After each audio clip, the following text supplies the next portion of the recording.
sore. Assalamualaikum warahmatullahi wabarakatuh.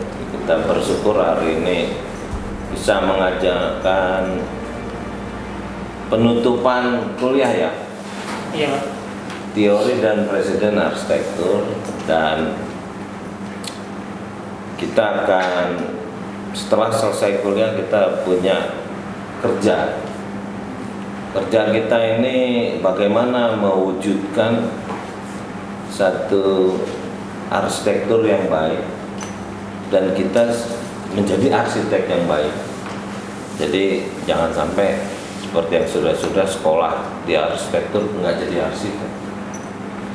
Kita melakukan satu terobosan seperti orang sekolah kedokteran jadi dokter, yang nggak jadi dokter 5%. Lah selama ini yang sekolah arsitektur yang jadi arsitek 5% kita kan balik ini, sehingga tidak terjadi pembuangan energi sekolah arsitektur.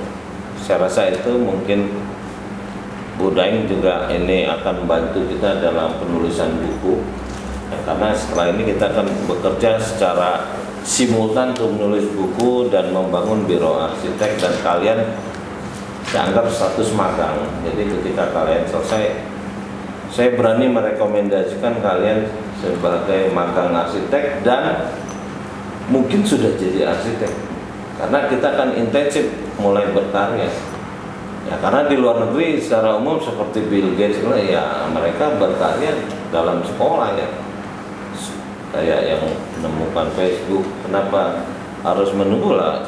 Kalau cuma buat rumah tinggal kita udah selesai ya, nunggu bangunan 100 lantai ya entah kapan ya kan. Saya rasa itu ya Bu Daeng mungkin bisa. Jadi kalau misalnya program yang disebut tadi Pahan, kita mau membuat buku, hasil karyanya sudah ada kan? Iya. Dalam bentuk makalah. Iya. Ya, itu dikumpulkan dalam bentuk draft. Berapa orang semuanya?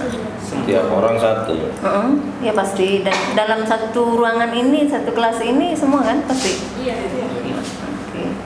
Ya dibuat draftnya aja, nanti kan otomatis di Draftnya ini, Bu, ini udah ada draftnya. bahannya ya? Cuma nanti kita, ini cuma bahan dasar untuk penulisan buku. Nanti kita akan mungkin melakukan pembicaraan dengan si arsiteknya sendiri, lalu kita sendiri. Jadi kita akan ada kerja, yaitu tadi kita mewadahi sebagai biro arsitek ya. Jadi nanti juga tim kita akan siapkan untuk penanganan sayembara lokal, nasional, dan internasional. Jadi kita sudah melakukan proses berarsitektur gitu.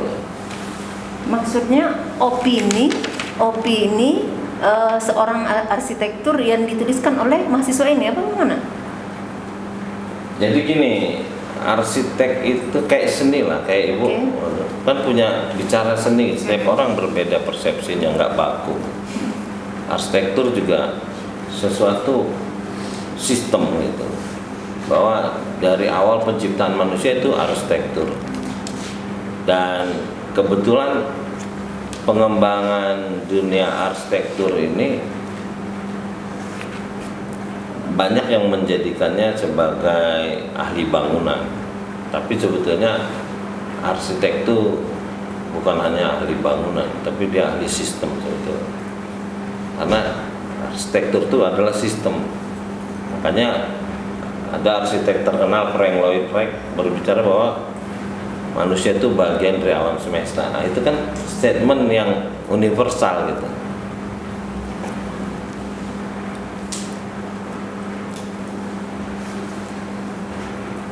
Apa topik yang ada ajuan topik misalnya untuk buku ini atau bagaimana? Karya arsitek aja di Lampung. Lampung. Ya, jadi kita akan memunculkan karya arsitek di Lampung, dan mungkin ke depan juga akan terus ini kita akan mompa arsitektur Lampung untuk berkarya, tidak hanya sekedar di Lampung gitu loh. Mungkin kita akan, ya udah waktunya karena saya dulu menggagas UBL ini berkelas dunia gitu loh. Ini motonya Bu, visinya UBL ini Universitas Kewirausahaan berkelas dunia. Jadi saya nggak tahu siapa yang mengembangkannya. Ya kalau nggak kita ya siapa lagi gitu. Nah, kembali lagi saya tanya, berapa orang dalam satu ruangan ini? 12. 12. Oh, bisa, karena dalam membuat satu buku itu minimal 100 lembar dalam satu buku. Karena ada pengantarnya nanti, gitu ya. Nggak masalah, terserah mau berapa eksemplar, serah. Minimal 100 eksemplar. Kalau kita cetak. Ya, jadi ini ada 12 mahasiswa, ada 12 arsitek nanti. Karena mereka ini menulis tentang karya arsitek. Dan juga tentang mereka juga. Jadi ada 24% nanti. Bio ya. Sangat bisa. Itu keren. Ide bahan apa? Ide mahasiswa, Pak? Kegempaan. Ya saya ini cuma ngeluarin ide dia harapan itu. Terus terkontak ke saya. Jadi saya juga sistem. Jadi bukan dari saya nggak sama aja. Jadi saya ini selalu merasa saya bagian dari yang lain, bukan tidak terpisah. Karena narasi itu kan seperti bercerita, berbicara gitu. Kalau ini kan lepas aja gitu. Sekurasi, jadi kurator, ada kuratornya, kemudian ada desainer. Desainer itu desainer cover. Jadi setelah draftnya rampung, saya serahkan ke desainer. Desainer mengkaji untuk mencocokkan, membaca bahasa, dimensi dalam uraian karya itu, baru dibuat covernya. Kenapa saya berbicara lebih tegas tentang cover di sini? Buku saya 3. Dan di buku pertama saya tidak begitu tertarik dengan covernya, tapi begitu di buku kedua saya 4 kali ganti cover. Bahkan dicetak pertama buku saya itu, saya mencetak dua pembuatan cover. Satu dibuat di Amsterdam, yang kedua dibuat di Trenggalek. Jadi saya 1 kali cetak buku, 2 warna covernya. Saya sangat detail soal cover. Kenapa? Sama dengan kita. Kita terlihat berantakan dari luar, orang belum tentu percaya. Mau sepintar apapun kita, tapi kalau kita urakan, sangat jeli orang-orang untuk bisa menjangkau isi dalam kita. Tapi kita logika aja. Ketika kita ke sebuah toko yang kita lihat etalase, apa yang kita mau beli? Itu kenapa saya tekankan kalau soal cover. Lalu masih di buku kedua, saya cetakan kedua buku saya. Saya pindahkan cetaknya di IKAP Sulawesi Selatan dan saya total ganti cover. Di Jakarta, di bengkel sastra, sekian ribu buku di bengkel sastra itu. Sebelum saya masukkan buku saya di situ, saya tanya di Jose Rizal Manua namanya, terkenal orangnya. Saya tanya, di sekian ribu bahkan juta mungkin buku di sini, Bang Jos, ini buku saya. Sebelum saya taruh di sini, saya mau tanya, ada nggak perbedaan? Ini bicara soal cover dulu. Ada nggak perbedaan cover saya dengan buku-buku yang lain yang Anda terima di toko ini, di galeri ini? Kalau Anda temukan perbedaannya, saya gratiskan buku saya.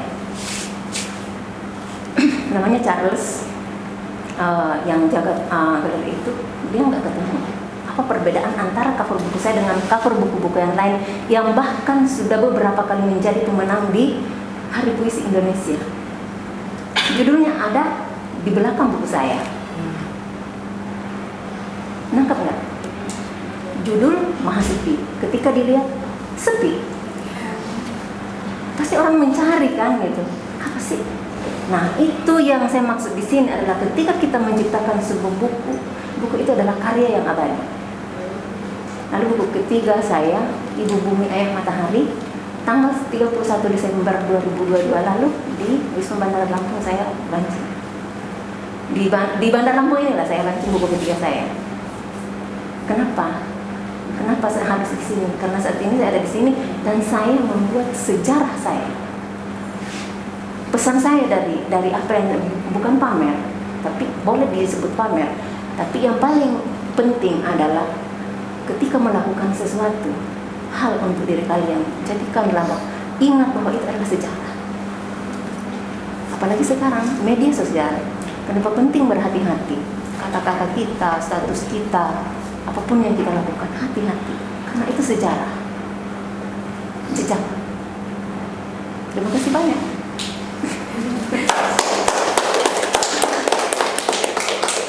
Oke ya, jadi dari pengantar dari Polda yang tadi, saya terus terang aja, saya ini main tabrak aja di YouTube. Ini saya akhirnya sama Tuhan kasihan ditemuin sama Raja TV kan. Kan kalau lihat channel saya kan, kenapa? Karena saya harus ninggalin sejarah. Mungkin berguna, jejak saya selama saya hidup, ketika saya sudah nggak ada, mungkin akan berguna. Itu sekarang channel saya tahu videonya 1100 ya kan. Jadi kalau saya mati mungkin video itu masih ada, mewakili saya itu hidup. Kita mengungkapkan, setelah itu bebas kita mengungkapkan juga. Tapi di dalam pengungkapan langsung bisa ditanggapi, tidak panjang penanggapan. Tapi setelah itu kita akan diskusi bebas. Di sini saya akan menanggapi karya arsitek, di mana karya arsitek yang saya teliti adalah dari rumah Bapak Hans Hadrason Napoleon. Di sini ada beberapa keunikan dan kelebihan yang saya tangkap. Jadi rumah ini adalah rumah yang bertumbuh, di mana awalnya rumah ini adalah rumah tipe 21 meter persegi. Kemudian berjalannya waktu terus bertumbuh sehingga sekarang lebih dari 100 meter persegi, bahkan lebih. Yang pertama adalah dalam hal pencahayaan. Rumah Pak Hans ini sangat unik karena banyaknya bukaan dan ruang tengah itu dia plong dengan taman tengah, sehingga untuk pencahayaan alami itu sangat bagus sekali. Dan yang kedua adalah tentang sirkulasi udara. Jadi dari ruang tengah dan seluruh ruangan itu terdapat bukaan, terdapat jendela, dan itu yang sangat bagus sekali karena dia mendapatkan pengudaraan alami. Kemudian dari sisi desain, di sini saya menangkap adanya hal yang unik. Salah satunya yaitu di jendela ruang tamu. Terdapat 2 jendela yang berbentuk 1 dan kosong, sehingga kalau kita lihat itu bisa kita artikan 10, 1 dan kosong seperti itu. Kemudian sisi yang menarik lainnya juga terdapat dia menggunakan material yang recycle atau daur ulang, sehingga menambah estetik suatu bangunan tersebut, di mana separuh dari bangunan adalah bata ekspos dan separuhnya lagi menggunakan material daur ulang seperti yang ada di jendela, kusen, dan pintu. Kemudian yang tidak kalah penting adalah adanya garis diagonal yang menghubungkan ruang tamu sampai dengan ruang tengah dan ruang belakang. Dan itu jika kita tarik adalah segaris lurus. Sebelumnya, Assalamualaikum warahmatullahi wabarakatuh. Selamat sore semuanya. Di sini saya ingin membagikan statement saya mengenai apa itu arsitektur. Menurut saya arsitektur itu adalah kesatuan atau unity. Jadi arsitektur adalah penggabungan seluruh ide yang ada di alam semesta sehingga menghasilkan sebuah karya yang tidak ternilai harganya. Lalu saya akan menjelaskan tentang karya saya di dunia arsitektur. Karya yang pertama itu ada shelter di desain arsitektur 1. Itu karya benar-benar karya pertama saya. Di situ saya mempelajari hal baru, pengalaman baru, yaitu saya melakukan pendekatan dengan site, mempelajari kultur sekitar site, sehingga menjadi sebuah desain yang menurut saya itu menyatu dengan alam sekitarnya. Saya membuat site itu di daerah Pringsewu dan saya menggali lebih lanjut tentang apa sih budaya yang ada di Pringsewu itu, sehingga yang akan menjadi site saya itu seperti apa gitu. Dan saya mengambil dari bahan-bahan yang ada di daerah Pringsewu itu. Saya mengambil dari bambunya, saya membuat kisi-kisi dari bambu itu, lalu atap dari jerami, karena sebagian besar di masyarakat Pringsewu itu bekerja sebagai petani, sehingga kita juga mengayomi masyarakat sekitar. Bisa dibilang arsitek peduli masyarakat. Terima kasih. Arsitektur itu adalah seni, bisa dibilang seni dalam merancang sebuah bangunan berdasarkan fungsi, keindahan, keestetikan pada sebuah karya tersebut. Arsitektur itu juga bisa menyatukan pikiran manusia dan lingkungan sebagai tempat untuk mengekspresikan sebuah karya tersebut. Ada riset nggak sebelumnya Pak Sugi itu tentang Islam itu sendiri? Jadi kalau arsitek yang baik itu dia harusnya udah punya studi tentang Islam. Islam ini lahirnya bagaimana? Apa yang menjadi acuannya? Misalnya kitab, ya kan? Ada kitab yang 14 abad lalu ditulis dan sampai sekarang ada. Nah, itu terekspos nggak di Islamic Center? Kalau nggak, orang cuma dikasih tulisan besar-besar Islamic Center.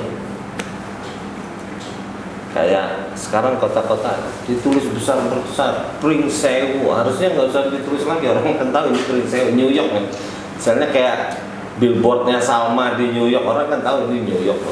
Nah, ya kan? Nggak perlu ditulis gede-gede New York ya. Atau patung Liberty di depan New York itu, orang udah tahu ini New York kan. Nah, jadi begitu sebenarnya cara arsitek. Tapi kalau cara Pak Bupati mungkin ya perlu ditulis pakai orang. Tapi si arsitek mestinya bisa tadi mempelajari apalah Lampung, lokalitas, kontekstual gitu ya. Ya mudah-mudahan ke depan akan lahir arsitek beneran ya, bukan tulisan. Oke nih. Baik, saya memulai mengenai statement saya mengenai arsitektur. Jadi menurut saya arsitektur itu adalah jiwa keharmonisan. Karena dalam merancang bangunan kita itu perlu yang namanya adanya itu jiwa keharmonisan itu. Karena dengan adanya keharmonisan yang menyatukan rasa dan pikiran kita, itu akan menjadikan karya yang kita bangun menjadi hidup. Dan orang lain pun akan mengenali kita melalui karya yang dia buat itu sendiri. Jadi jiwa keharmonisan itu akan ditunjukkan dengan rasa kita terhadap seni yang kita bangun. Karya yang pernah saya buat sebelumnya di tugas besar desain arsitektur 1. Jadi di situ saya membuat desain shelter. Nah, pertamanya itu sebelum saya mendesain, saya melakukan riset dulu shelter itu apa. Lalu setelah itu saya mencari site yang cocok untuk membuat shelter tersebut. Nah, akhirnya saya menemukan di Pekor Waihalim. Nah, di situ saya mencari sosial budayanya terlebih dahulu, dan saya menemukannya karena di Pekor itu banyak rumah adat Lampung. Jadi di situ saya kepikiran untuk bikin desain shelter dengan ornamen tradisional Lampung. Tentang arsitek, jadi menurut saya arsitek itu sama dengan vas bunga. Arsitektur. Iya, arsitektur. Arsitektur itu sama dengan vas bunga. Dia memiliki keindahan, memiliki nilai fungsional, dan juga menjadi wadah bagi keindahan. Saya di sini tidak akan membahas tentang karya saya, karena statement ini lebih cocok ke pembahasan yang akan saya ambil, yaitu karya dari M. Zainul Zinan SARS. Jadi saya terkesan dengan karya yang dia beri nama Tanonuli, itu berada di Tulang Bawang.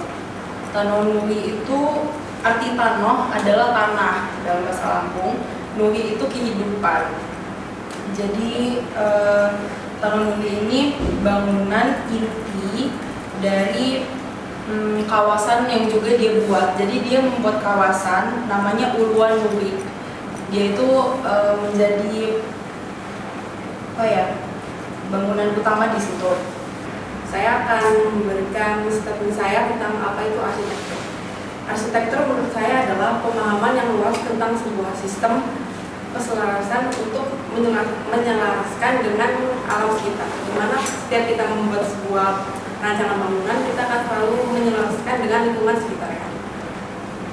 Untuk karya saya yang akan saya bahas adalah shelter atau halte di daerah Sawaran, di mana saya mengambil tempat di juru kataan, tepatnya di depan tugu pengantin. Di situ saya mengambil halte karena halte di tempatnya seperti tidak terurus dan rusak. Saya membuat halte di situ dengan atap yang tidak terlalu tinggi karena di situ tempatnya sangat panas. Lalu untuk karya dari arsitek, saya mengambil arsitek Bapak A.R. Tri Hidayat Yai. Beliau memiliki karya di Terbanggi Besar, yaitu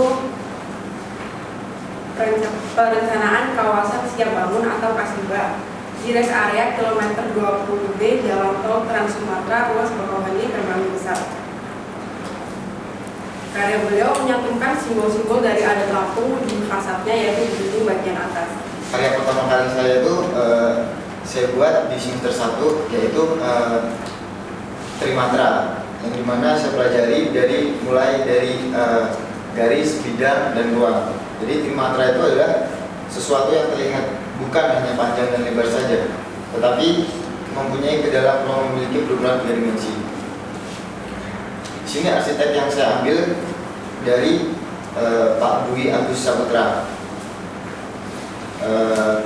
Karya beliau yang saya ambil itu adalah masjid komplek Pemdam Suci, yang itu referensinya beliau ambil dari kopiah. Jadi kopiah Budi. Sekian. Alumni mana Budi? Beliau alumni lulusan D3 Bangunan Unila, terus S1 di Unila, S2-nya di Manchester Teknik Konsentrasi UBL. Perkenalkan, nama saya Ray Gustiawan, MPN 2331006. Di sini saya akan menjelaskan arsitektur menurut saya itu apa. Menurut saya itu arsitektur itu soal sudut pandang. Artinya setiap orang pasti punya sudut pandang yang berbeda-beda. Jadi menurut saya untuk bisa menjadi arsitek yang baik itu harus paham dengan sudut pandang diri sendiri dan sudut pandang orang lain juga. Selain juga untuk membuat suatu karya yang bagus dan yang bagus, kita itu harus paham benar sama sudut pandang bukan cuma kita atau manusia, tapi juga sudut pandang alam juga. Karena bukan berarti sudut pandang yang baik buat manusia itu baik juga buat alam gitu.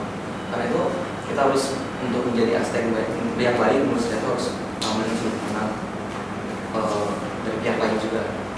Terus untuk karya saya yang ingin saya bahas itu adalah, jadi saya sempat sekarang lagi ngerjain, jadi ngikutin sayembara mendesain rumah. Jadi ada beberapa pilihan untuk desain itu. Jadi kami itu disuruh memilih dari beberapa cerita yang ada yang tersedia di websitenya, terus dari cerita itu membuat desain yang sesuai. Nah, yang saya pilih itu adalah rumah ramah kucing. Jadi konsepnya itu adalah rumah tinggal. Di situ ada tempat penyewaan kucing. Alasan kenapa saya memilih masalah ini karena emang menurut saya menarik dan berbeda banget. Saya nggak tahu sama sekali soal kucing, saya nggak familiar sama kucing. Tapi untuk bisa mendesain rumah yang cocok ini, saya harus tahu apa sih yang kucing mau, kayak aturan-aturan tempat tinggalnya segala macam. Selain juga untuk bisa itu kan jasa beli merchant, jadi kan otomatis ada regulasinya. Kita juga harus belajar regulasi seperti apa. Ya kita akan menunggu sampai menjauh. Dan saya karena saya tahu saya hanya berkarya untuk mahal, ya saya berkarya untuk diri saya sendiri. Karena nggak ada yang mau bayar sepertinya. Nah yang ada yang minta tolong saya tolong. Ya yang minta tolong ya udah minta tolong, disuruh bayar kertas lembaran aja orang masih marah. Udah minta tolong masih marah pula kita ketika kita nagih. Kalau enggak kita, dan saya pernah punya klien ketika saya tagih dia nggak mau bayar. Kok nggak ngomong dari dulu, katanya dia nyuruh saya borong. Ya sudahlah, kita anggap sudah memang butuh waktu ya masyarakat untuk bisa tahu arsitek. Tapi kalau di luar negeri arsitek sangat dihormati, makanya negara maju Singapura, Perancis, Museum Louvre itu arsiteknya AMP turunan Cina di Amerika. Ketika IAI, anggota arsitek Indonesia, berkunjung ke Museum Louvre di Prancis, itu kan umum. Si arsitek mau jamu tamu itu dia tutup itu museum. Dia mau cerita. Nah, ada arsitek yang di buku Ami ini nulis buku ini, kita akan mengikuti jejak Ami sebetulnya.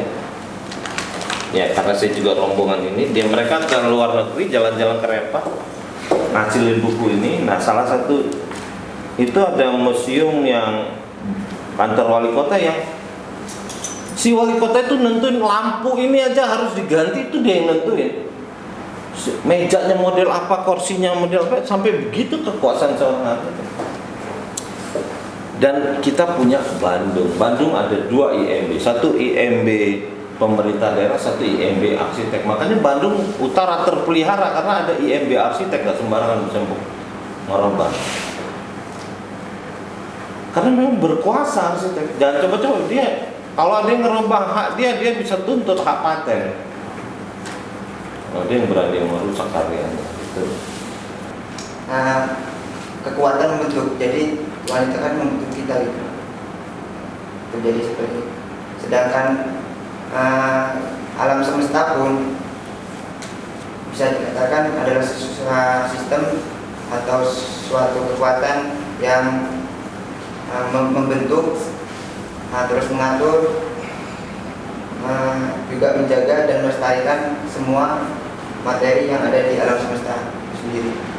Jadi kurang lebihnya arsitektur menurut saya itu pada intinya adalah kekuatan. Belum lagi yang main dengan pantulan suara ombak. Kita desain suara air, suara apa. Itu semua elemen-elemen yang bisa diolah sebagai arsitek. Terus kayak Tadao Ando itu menggunakan celah-celah cahaya untuk ngebentuk salib. Dia buat gereja, salibnya lahir dari bayangan cahaya. Itu kayak Le Corbusier apa yang dia bikin topi gereja yang berbentuk topi itu, terus ada cahaya-cahaya masuk. Jadi sebenarnya arsitek itu, makanya saya terus terang, walaupun nggak ada kerjaan, nggak ada yang mau bayar, tapi saya sangat bahagia dengan arsitek. Saya berkarya, walaupun saya berkarya kayak sekarang satu lahan saya berkarya.